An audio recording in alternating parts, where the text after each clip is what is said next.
महाराष्ट्र माझा गरजा महाराष्ट्र माझा जय जय महाराष्ट्र माझा गरजा महाराष्ट्र माझा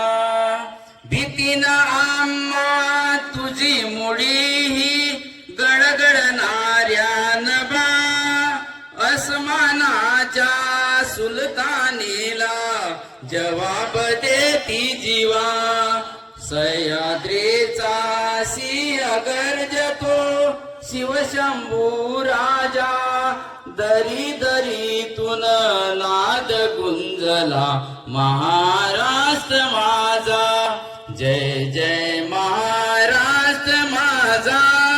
गरजा महाराष्ट्र माझा सारे भारतीय माझे बांधव आहे माझ्या देशावर माझे प्रेम आहे माझ्या देशातल्या समृद्ध आणि विविधतेने नटलेल्या परंपरांचा मला अभिमान आहे त्याच परंपरांचा ऐकण्याची पात्रता माझ्या अंगी यावी म्हणून मी सदैव प्रयत्न करेन मी माझ्या पालकांचा गुरुजनांचा आणि वडीलधाऱ्या माणसांचा मान ठेवी आणि प्रत्येकाशी सौजन्याने वागेल माझा देश आणि माझे देशबांधव यांच्याशी निष्ठा राखण्याची मी प्रतिज्ञा करीत आहे त्यांचे कल्याण आणि त्यांची समृद्धी यातच माझे सौख्य सामोरे आहे भारत माता की भारत माता की भारत माता की भारताचे एक सार्वभौम समाजवादी धर्मनिरपेक्ष लोकशाही गणराज्य घडविण्याचा व त्याच्या सर्व नागरिकांस सामाजिक आर्थिक व राजनीतिक न्याय विचार अभिव्यक्ती विश्वास श्रद्धा व उपासना याचे स्वातंत्र्य दर्जाची व संधीची समानता निश्चितपणे प्राप्त करून देण्याचा आणि त्या धर्मामध्ये व्यक्तीची प्रतिष्ठा व राष्ट्राची एकता आणि एकात्मता यांचे आश्वासन देणारी बंधुता प्रवर्तित करण्याचा संकल्पपूर्वक निर्धार करून आमच्या संसद सभेत आज दिनांक 26 नोव्हेंबर 1949 रोजी याद्वारे हे संविधान अंगीकृत आणि अधिनियमित करून स्वतः प्रत अर्पण करीत आहोत भारत माता की भारत माता की भारत माता की अमृत महोत्सवी वर्ष साजरे करताना या संविधानाने आम्हाला संसदीय लोकशाहीची व्यवस्था दिली कल्याणकारी राज्याची संकल्पना संविधानाचं अमृत महोत्सवी वर्ष साजरं करतो आहोत काल राष्ट्रीय मतदार दिवस झाला 18 वर्ष व त्या वर्षीय युवकांना मतदानाचा आणि या मतदार दिवसाचं महत्व अनेक लोकशाहीची जी मूलतत्व आहेत आज दिसत आहे की प्रेरणा देण्याचं सामर्थ्य समृद्ध झालेले आहे म्हणूनच मला असं वाटते शिल्पकाराच्या प्रज्ञेचे हेच समन्वय आपल्या देशामध्ये आहे तो समन्वय साधताना आणत आहे गुन्ह्या गोविंदाने आपण सगळे लोक एकत्र नांदतो या सगळ्या संस्कृतीचं जतन आपण करतो आपली प्राथमिक जबाबदारी असू शकते असं मला वाटते तिथे प्रतिमेचं पूजन संपन्न होते सर्व मान्यवर मंडळी प्रतिमेचं पूजन संपन्न होते आपण मुलांनी शांतता ठेवायची आहे मागच्या भागामध्ये सुद्धा बराच गोंधळ इथे चाललेला आहे ते पुराची गोंधळ जरा कमी करा कारण हा एक गंभीर कार्यक्रम आहे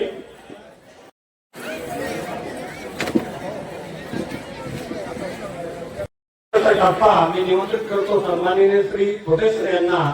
जानेवारी 1930 हा दिवस स्वातंत्र्यपूर्व भारताचा स्वातंत्र्य दिवस म्हणून साजरा केला होता। आमची संपूर्ण भारतामध्ये नांदी दिल्या गेली, संविधान तयार झालं. पण संविधानाचा आत्मा वाचवण्याचे काय, त्यासाठी हा दस्तावेज जो आहे आमचा संविधानाचा, तो आम्हाला समजून घ्यावा लागेल. आणि त्याच वेळेस आमच्या भारताचे एक निर्भय न्यायाधीश होते, ज्यांचं नाव होतं HR खन्ना. ते असे म्हणाले होते, संविधान हे केवळ कागदाचा गठ्ठा नाही, तो भविष्याच्या जगण्याचा रस्ता आहे. आणि यासाठीच संविधानकर्त्यांनी संपूर्ण यावर स्वाक्षरी केली होती. हे स्वाक्षरी म्हणजे काय, तर ते एक प्रकारचं शपथपत्र होतं. केवळ तात्कालीन भारतच नव्हे, तर भावी पिढ्यांच्या वतीने सुद्धा हे शपथपत्र घेतलं गेलं होतं. हे शपथपत्र होतं मानवी मूल्यांसाठी, नेहरूंनी सांगितलेल्या नीतीच्या काव्यात्मक करारासाठी, गांधीजीच्या वैष्णव जनतो तेने कही म्हणणाऱ्या भारतासाठी, तहजीब सांगत शिक्षणाची कास धरणाऱ्या इंद्रधनु भारतासाठी, सावित्रीबाईचा रस्ता, शाळेचा रस्ता अधिक प्रशस्त होण्यासाठी, बुद्धांच्या पिंपळासाठी,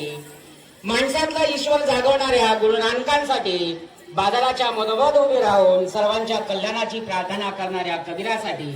तुकोबाची गाथा काढणाऱ्या इंद्रायणीसाठी, चेतना चिंतामणीच्या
जोरदार टाळ्यांच्या गजरामध्ये झालेल्या आरोपिक ज्या विद्यार्थ्यांचं नीलकण्ठाय शाम्भवे अमृतेशाय शर्वाय महादेवाय ते नमः मृत्युञ्जय महारुद्र त्राहि मां शरणागतम् जन्म मृत्यु जरा व्याधि मुच्यते कर्म बन्धने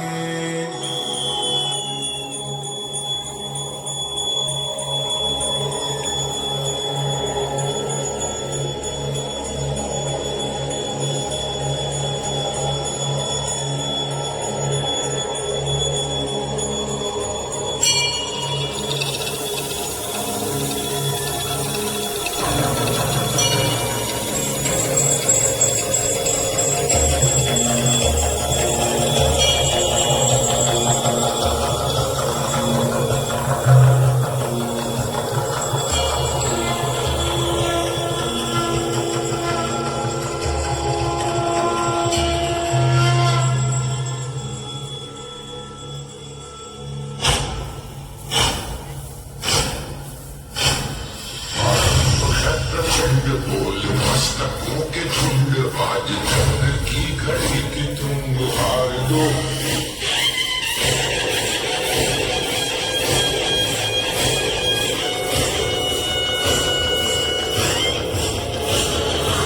प्रचंड बोल मस्तकों के झुंड आज चंद्र की घड़ी की तुम हार दो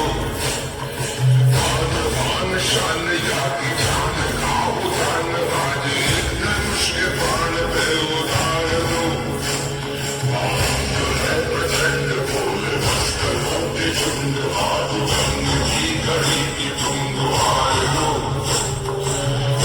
मान शान या की जान आओ जान आज धनुष के बाण पे उतार दो प्रचंड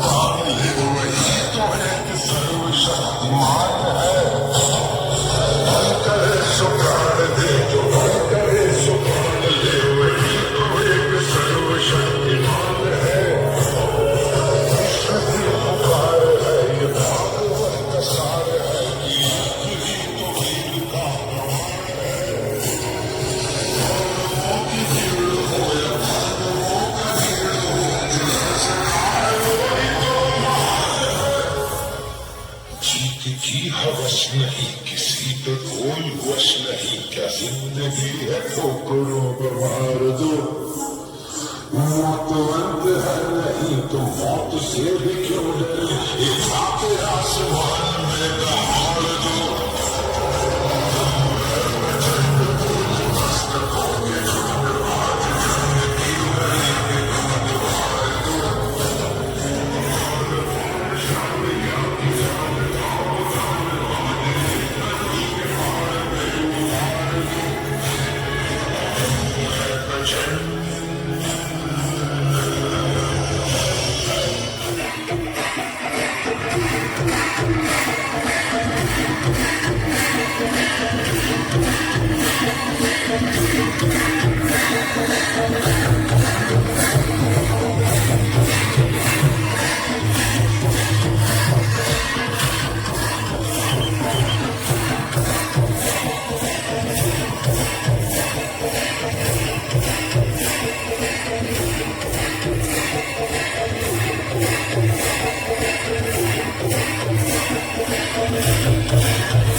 शंभो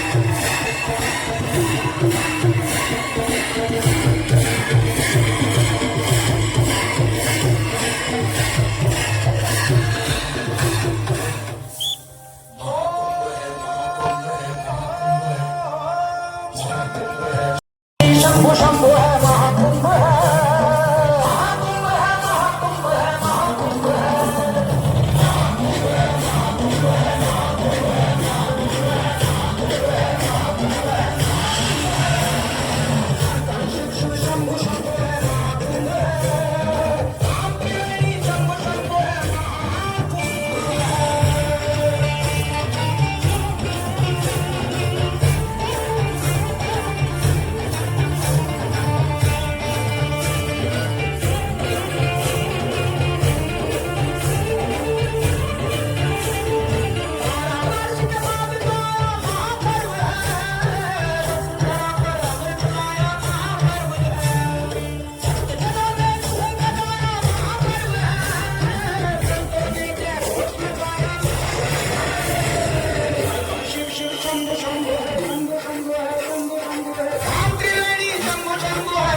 महाकाल की बसती